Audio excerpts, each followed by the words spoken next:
வாங்க இன்னைக்கு நம்ம இந்த வீடியோவில் என்ன பார்க்க போகிறோன்னா ரொம்ப டேஸ்ட்டாக வாழைத்தண்டு துவையல் எப்படி பண்ணலான்னு பார்க்கலாம். இது வந்து சாப்பாட்டுக்கு இட்லி தோசைக்கு ரொம்ப நல்லாயிருக்கும், டேஸ்ட்டாக இருக்கும். வாங்க எப்படி பண்ணுறதுன்னு பார்க்கலாம்.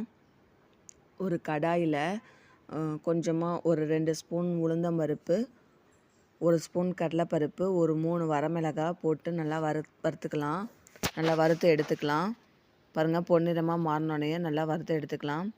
இதை வறுத்து தனியாக வச்சுட்டு திரும்ப வந்து அதே கடாயில் எண்ணெய் ஊற்றி கொஞ்சமாக வெங்காயம் போட்டு வணக்கிக்கலாம். உங்கள்கிட்ட சின்ன வெங்காயம் இருந்தால் சின்ன வெங்காயம் ஆட் பண்ணிக்கோங்க, அதுதான் ரொம்ப டேஸ்ட்டாக இருக்கும். கொஞ்சமாக பூண்டு ஆட் பண்ணிக்கோங்க, நான் இது வந்து ஆட் பண்ண மறந்துட்டேன்.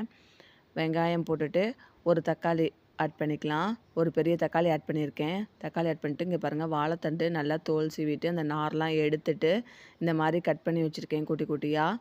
அந்த தக்காளி நல்லா இந்த ஸ்டேஜில் வணங்கினதும் நம்ம வந்து வாழைத்தண்டு போட்டுக்கலாம். வாழைத்தண்டு போட்டு நல்லா வணக்கிக்கலாம். பாருங்கள், தக்காளி இந்த ஸ்டேஜில் வணங்கினா போதும். இப்போ வந்து நான் வாழைத்தண்டு ஆட் பண்ணியிருக்கேன். வாழைத்தண்டு போட்டுட்டு கொஞ்சமாக உப்பு, கொஞ்சமாக மஞ்சத்தூள் ஆட் பண்ணிக்கலாம். போட்டு நல்லா வணக்கி விட்டுக்கலாம். பாருங்கள், இதில் ஒரு 5 நிமிஷம் வணக்கினாலே போதும், சீக்கிரமாக வந்து வாழைத்தண்டு வெந்துடும்.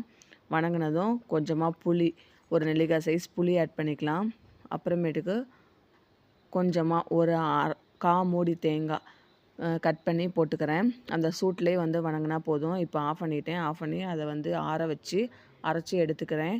அரைச்சி எடுத்தோடனே திரும்ப ஒரு கடாயில் எண்ணெய் ஊற்றி கடுகு உளுந்தம்பருப்பு கருவேப்பிலை போட்டு அந்த வந்து அரைச்சி வச்சதை வந்து ஆட் பண்ணிவிட்டு கொஞ்சமாக தண்ணி ஊற்றி ஒரு ஒரு 2 மினிட்ஸ் கொதிச்சா போதும், நம்ம வந்து இறக்கிடலாம்.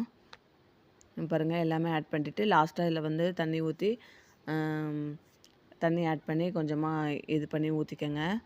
ஊற்றிட்டு ஒரு 2 மினிட்ஸ் பாருங்கள், நல்லா கொதிக்குது. எல்லாமே உப்பு காரம் இந்த ஸ்டேஜில் பார்த்துட்டு 2 மினிட்ஸ் கொதிச்சா போதும், ரொம்ப டேஸ்ட்டாக ரெடி ஆயிரும்.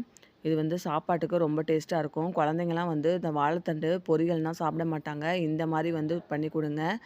ஜென்ஸுக்கு குழந்தைங்களுக்கு எல்லாத்துக்குமே ரொம்ப சத்து, ரொம்ப பெனிஃபிட் இருக்குது, ஹெல்த் பெனிஃபிட்ஸு.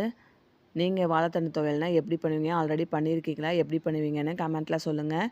வீடியோ பிடிச்சிருந்தால் லைக் பண்ணி, ஷேர் பண்ணி, சப்ஸ்கிரைப் பண்ணிக்கோங்க. மகிழும் மனமும் நிறைந்திருக்கட்டும். தேங்க்யூ.